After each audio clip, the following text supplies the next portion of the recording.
23 বছরের পরতে পরতে তায়েফের রক্ত মিশে আছে, উহুদের দান দান শহীদ করা খুন আছে, সারা রাত জেগে থেকে চোখের পানি আছে, 2টা পাথর বাঁধা ক্ষুধার কষ্ট আছে নবীর 23 বছরের ভিতরে আছে না? কথা বলেন না? এগুলো কি? এর বিনিময়ে কি? কেন তিনি তায়েফে এত রক্ত ঝরালেন? কেন তিনি উহুদের দান দান শহীদ করে রক্তমাখা দেহে বেহুশ হয়ে ঘন্টার পর ঘন্টা পড়েছিলেন? আপনার এই তামসা করার জন্য? বলেন। আল্লাহ আমাদেরকে হেফাজত করে। এজন্য বললাম, ওই জাহান্নামী তখন আযাবে অস্থির হইয়া, তখন জাহান্নামের যেই ফেরেশতা, প্রধান ফেরেশতা, জাহান্নামের প্রধান ফেরেশতা দায়িত্বশীল, ওনার নাম হচ্ছে মালিক, আর জান্নাতের প্রধান ফেরেশতার নাম হলো রিদওয়ান। তো এই মালিক ফেরেশতাকে জাহান্নামী আযাবে অতিষ্ঠ হইয়া, আগুনে অতিষ্ঠ হয়ে ডাক দিবেন। কোরআন শরীফে আছে, ওয়ানাদাউ ইয়া মালিকু, জাহান্নামীরা ডাকবে, হে মালিক। মালিক কে? ওই ফেরেশতা আর কি। বুঝেন নাই কথাটা? কোন ফেরেশতা? জাহান্নামের দায়িত্বশীল যেই কি ফেরেশতা, উনি, ওনাকে বলবে ইয়া মালিকু, এই মালিক ফেরেশতা ভাই এদিকে আয়, লিয়াকদি আলাইনা রাব্বুক। এই জাহান্নামী বলবে, ফেরেশতা আল্লাহর দোহাই তোকে বলি, তুমি তোমার রব, তোমার আল্লাহকে বলো না আমারে মৃত্যু দিয়ে শেষ করে দিতে, আমি আর পাচ্ছি না রে ভাই, আর পাচ্ছি। জাহান্নামী আযাবের কারণে এইটা ভুলে যাবে যে এই রব যে তারও রব, তারও যে মালিক, এটাই হে ভুলে গেছে। হে বলতেছে ফেরেশতা রে, ফেরেশতা ভাই তোমার রব, ওনারে কও না আমারে মৃত্যু দিয়া দিতে, আমি যে আর পাচ্ছি না রে ভাই।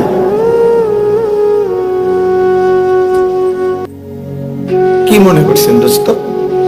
আখিরাত মামুলি, জাহান্নামের আযাব খামখেয়ালি। ছেলেরা তোমরা কি বুঝে, কি হিসাবে আমার বাপ, একটা ছেলেও যারা 1 ওয়াক্ত নামাজ পড়ো না, প্রিয় সন্তান, কেন এমন করতেছ? যারা কোনোদিন ফজরের নামাজ পড়ো না বাপ, এমন কেন করছেন? প্রতিদিন যারা বিড়ি সিগারেট খান, আসলে আপনি কি ভাবতেছেন? আমাদের কাছে আমার হাত জোর করে অনুরোধ, যারা সুদ খান, কিস্তি নেন, এই হারামখোর, আপনি কি মনে করতেছেন? আসলে কি মানে আপনি সুপারিশ নিবেন কেমনে? কেমনে সুপারিশ নিবেন? কেমনে নবীজির? জিলাপি দিয়া? কথা বলে না। আপনি ফেরেশতারে জিলাপি দিবেন, ফেরেশতারে বিরিয়ানির পোটলা দিবেন নাকি? তো কি আসলে কি? আপনারা বলে ইনসাফ করেন, ইনসাফ, ইনসাফ করিয়ে। আমি যদি আর কোনোদিন না আসি, একবারই আসলাম, একবারই বলে গেলাম। ধাক্কা ধাক্কি মূল মাকসাদ না, কারোর সাথে ঠেলাঠেলি করা মূল মাকসাদ না। আমরা সবাই কবরেই চলে যাব বাপ। ইনসাফ করে বলেন কেন? তাইলে এই যদি হালাল হারাম, নবীর একজন উম্মত যদি হালাল হারাম মানার কোনো দরকারই না হয়, তো হালাল হারামের কথাগুলো কেন বলা হইলো তাহলে? আরে বলেন না কেন, কেন বলা হইলো তাই? পাক নাফাকের কথা বলছে তাইলে কার জন্য? নবীর সুন্নাত গুলো তাইলে কার জন্য? কে মানতো বললে আমারে কোন? আমার কথা বুঝতেছেন আপনারা? আপনার বিচারে কি কয়? আপনার বিবেকে কি বলে? আপনার ইনসাফ করে মাথা খাটা, আমি কোনো পক্ষে যাইয়েন না। আপনার আমি কোনো আমার দলে বা আমার দরবার আমার মুরিদ বানানোর জন্য কোনো কাগজ নিয়ে আইছি না। আমি আমার পথে আসছি, আমি আমার পথে যাবো, কিন্তু আপনার বিবেক কি বলে? 365 দিনে যে কোনো দিন ফজরের নামাজ কোনোদিন পড়ে নাই, এই হাইওয়ান নবীজির আসে কথা বল না কেন? হ্যাঁ, তো আপনার বিবেকে বলে এটা? বলেন না, আপনার বিবেকে কয়েকটা নবী আসে? এক বছরে কোনদিন ফজরের নামাজ পড়লি না নাফরমান, তুই কেমনি নবীর আসে? আরে মিথ্যাবাদী, এত বড় মিথ্যুক মুসলমান হয় কেমনে? এত বড় ধোঁকাবাজ মুসলমান হয় কেমনে? এত বড় প্রতারণা। আমি এই জন্য উদাত্ত কণ্ঠে সবসময় বলি যে হে আল্লাহর বান্দারা, পীর বলেন, মাশায়েখ বলেন, ওলামা বলেন, বক্তা বলেন, কমপক্ষে ভাই আমি হাত জোড় করে অনুরোধ করি, আপনি আপনার পক্ষের অনুসারী যে কয়জন, যার যে কয়জন, অগরে আখিরাতের ব্যাপারে ধোঁকা দিয়েন না। অগরে আখিরাতের ব্যাপারে ধোঁকা দিয়েন না। আখিরাতের ব্যাপারে ধোঁকা দিয়ে সামান্য কয়টা টাকা পয়সা কিংবা সামান্য একটু দুনিয়াবি মুনাফা, এর জন্য কোন আল্লাহর বান্দাকে ধোঁকা দিয়ে। আপনার অনুসারী আপনার কাছেই থাকুক, আপনার মুরিদ আপনার কাছেই থাকুক, পরে আপনি আপনার মুরিদ সাথে নিয়ে নবী সাল্লাল্লাহু আলাইহি সাল্লামের একটা একটা সুন্নাতের উপরে ওঠেন, আমল করেন, কোরআনের একটা একটা হুকুমের উপরে চেষ্টা করেন। আপনি যদি বলেন হুজুর আমনগো মধ্যেও তো কত কমতি আছে, হুজুরগো মধ্যেও তো কত দোষের অভাব নেই, হুজুররাও তো কত আমল করে না, হ্যাঁ করে না, আমি তো বলি আমরা কি বেহেশতের থেকে আসছি এখন? তো তাইলে আমি কি বেহেশতের থেকে আসছি? আমি ক্যান্টনমেন্ট থেকে আসছি, কুমিল্লা ক্যান্টনমেন্ট। তাইলে আমার যদি ত্রুটি হয় তো আপনি আমার লেগে দোয়া করবেন। আমরা আপনাদের জন্য দোয়া করি না? তো আমরা আপনাদের কাছ থেকে দোয়া প্রাপ্ত না? কথা বলেন না কেন? তো আপনি আমার জন্য দোয়া করবেন যে আল্লাহ আলেমদেরকে, হুজুরদেরকে আল্লাহ ওনাদেরকেও নেক আমলের তৌফিক দেন, ওনাদেরকেও জান্নাতওয়ালা আমলের তৌফিক দেন। তা ভালো না? আপনার জন্য আমি দোয়া করছি, আপনি আমার জন্য দোয়া করবেন। আল্লাহ যেন আমার ঘাটতি ফুরায় দেয়, আমার মধ্যে যেটা কমতি আল্লাহ যেন এটা পূরণ করে দেয়। আমি তো বেহেশতে আমার নামে তো কি টেন্ডার হয়ে যায় নাই? আমাকে হিসাব দিতে হবে কিনা, আপনাকে দিতে হবে কিনা, একই মাঠে কিনা, কথা বলেন না, এক জায়গায় কিনা, একই মালিকের সামনে কিনা। তাহলে এজন্য খুব সাবধান। ছেলেরা তোমাদেরকেও বলি, আল মুমিন, রাসূল বলছেন সাল্লাল্লাহু আলাইহি সাল্লাম, মুমিন কাউকে ধোঁকা দেয় না, আবার মুমিন ধোঁকাও খায় না। লা ইয়াখদাউ ওয়ালা ইউখদা, পরিষ্কার হাদিস। নবীজি সাল্লাল্লাহু আলাইহি সাল্লাম বলেন মুমিন কাউকে ধোঁকা দেয় না, আবার মুমিন এত বেকুবও না যে তারে ধোঁকা দিয়ে লাইবো, এমন। আপনারা শুনেন না এমন বুজুর্গদের কথাও আছে যারা 70 বছর আল্লাহর ইবাদত করছে, 90 বছর আল্লাহর ইবাদত করছে, মৃত্যুর মুহূর্তে ইবলিস শয়তান আইসা বলছে আমি তোর রব, আমি তোর উপরে খুশি হইয়া তোর সব মাফ করে দিলাম, নামাজ আর কোনো আমল করতে হবে না। তো বহু আউলিয়া কেরামের জীবনীতে আছে, ওনারা ওই মুহূর্তে বলছে তুই শয়তান।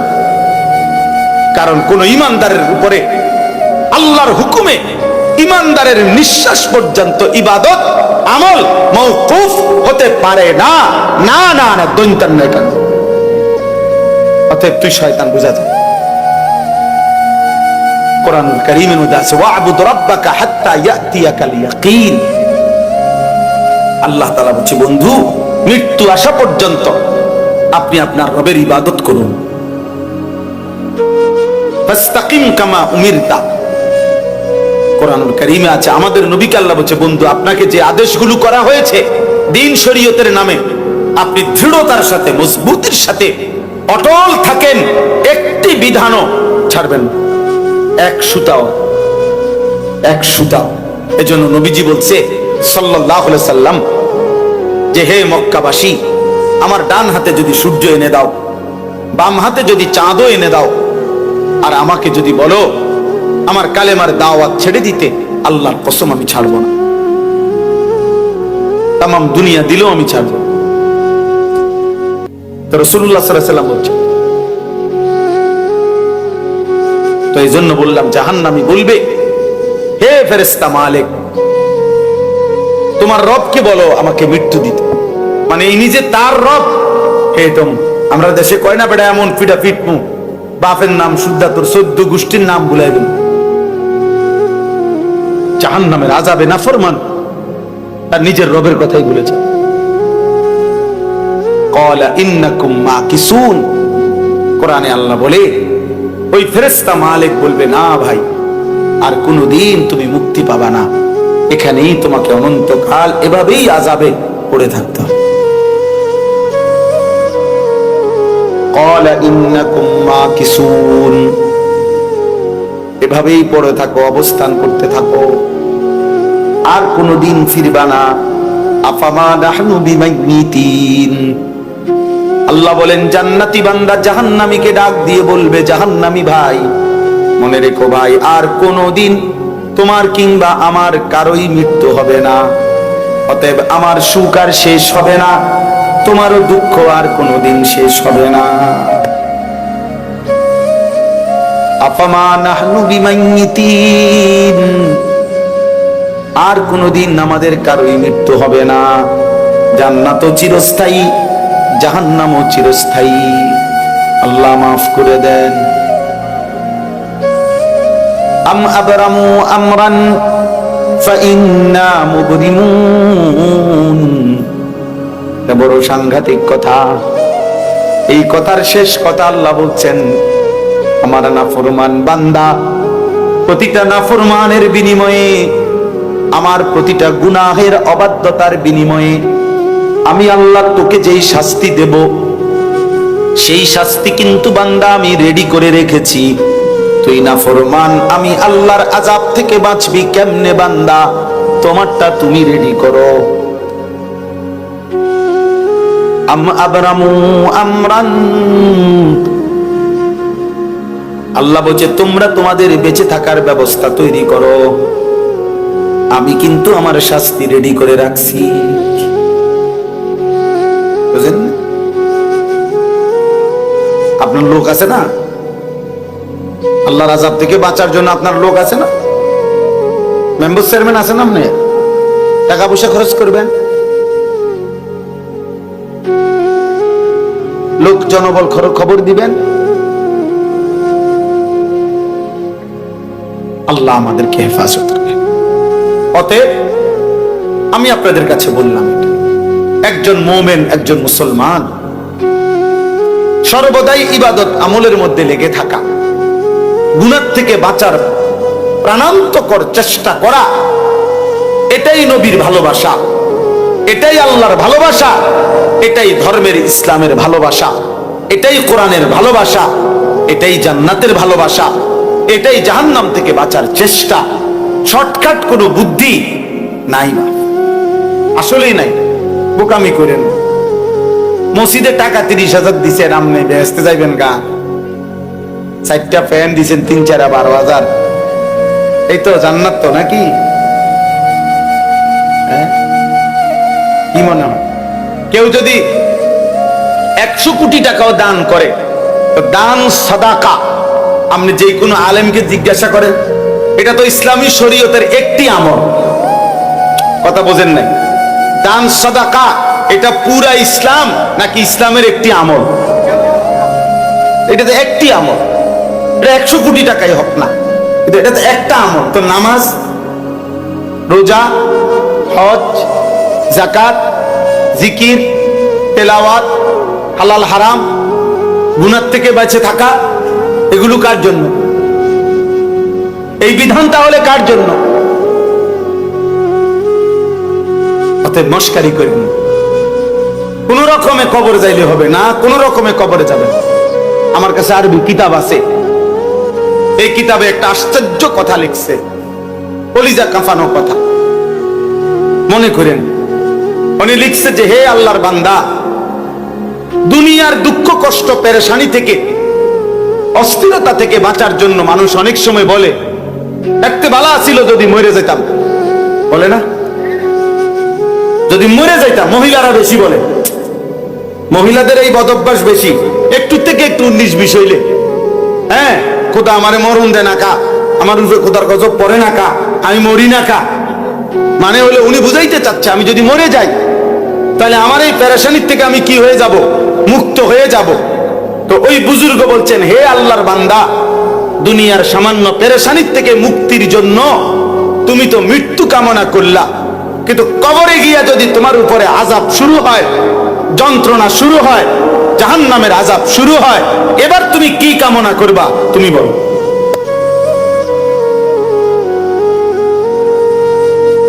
বুঝেন নাই কথা? এবার কি চাইবেন? এখন কি বলবেন? এখন কি বলবেন? এখন বলবেন যে এবার যদি দুনিয়া আবার আইতে পারতাম, নাকি আপনি বুঝিয়ে না আপ ডাউন করবেন।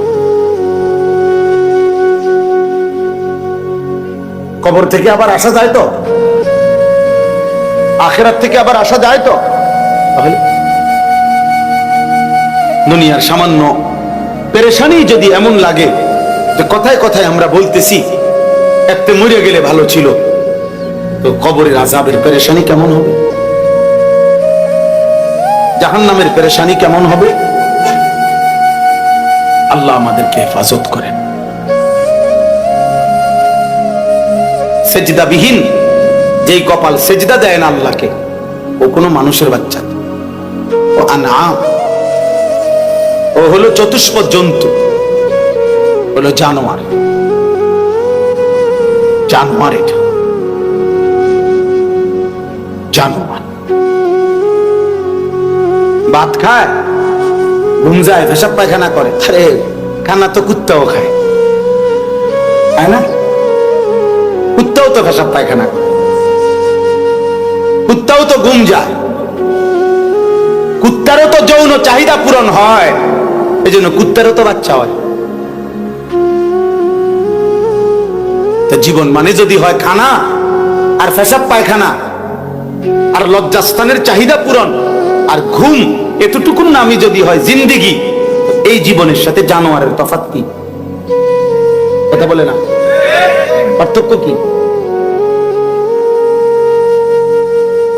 বলো না ছেলেরা, বাপ, তোমরা যারা মনে করছো নারী দেখা, ছবি দেখা, মোবাইলের উলঙ্গ দৃশ্য দেখা এরই নাম জীবন, এভাবেই রাত কাটে, এভাবেই দিন কাটে, এই জীবনের সাথে হাইওয়ান জানোয়ারের পার্থক্য কি? একটা ছেলে বল, কার মতো চুল রাখছো? কার? তোমার কোনো নবী নাই, তোমার কোনো সৃষ্টিকর্তা নাই, তোমার কোনো ধর্ম নাই, তোমার কোনো কিতাব নাই, তোমার একজন না রাসূল আছে যিনি 23 বছর তোমার জন্য কাঁদছেন,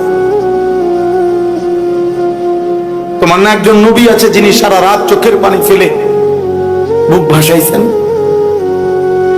তোমার না একজন রাসূল আছে যিনি তায়েফের ময়দানে রক্ত মাখা শরীরে পায়ের তালুর সাথে জুতা মুবারক এমন ভাবে জমাট বাইধা লাগছে, নবীর সাহাবী যায়েদ বলছে আমি কোনোভাবেই নবীজির জুতা খুলতে পারতেছিলাম না রক্তের কারণে।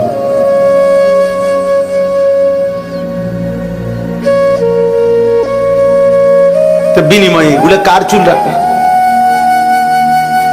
কার মতো শরীর বানাইলা? বলে ইনসাফ করে কি বলবে?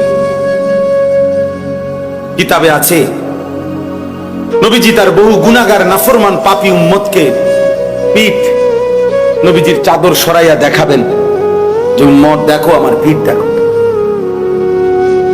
আমার পিঠ চালনির মতো ছিদ্র ছিদ্র হয়ে গেছে, তায়েফের পাথরের আঘাতে আমার পিঠটা ঝাঁঝরা হয়ে গেছে। বিনিময়ে আমি তুমি উম্মতের কাছে কিছুই পাইলাম। আজকে 20 বছর 10 বছর প্রতিদিন দাড়ি কাটতেছেন, কারে পছন্দ করে? কি মনে করছেন সুন্দর লাগে দাড়ি কাটলে? আপনি কোন যুক্তিতে বলেন? কোন যুক্তিতে দাড়ি কাটলে সুন্দর? পৃথিবীর কোন বেঈমান, কসম খোদার, আমার নাম আনিসুর রহমান, আমি বললাম পৃথিবীর কোন বেঈমান, কোন মুশরিক, কোন মুরতাদ, কোন নাস্তিক, কোন হিন্দু, কোন বৌদ্ধ, কোন ইহুদি, কোন খ্রিস্টান, কোন কেউ আজ পর্যন্ত পৃথিবীতে দাড়ি কাটলে ন্যূনতম কোন শারীরিক উপকার, চিকিৎসা বিজ্ঞানের উপকার মানসিক কোনো উপকার, সামাজিক কোনো উপকার, সুন্দর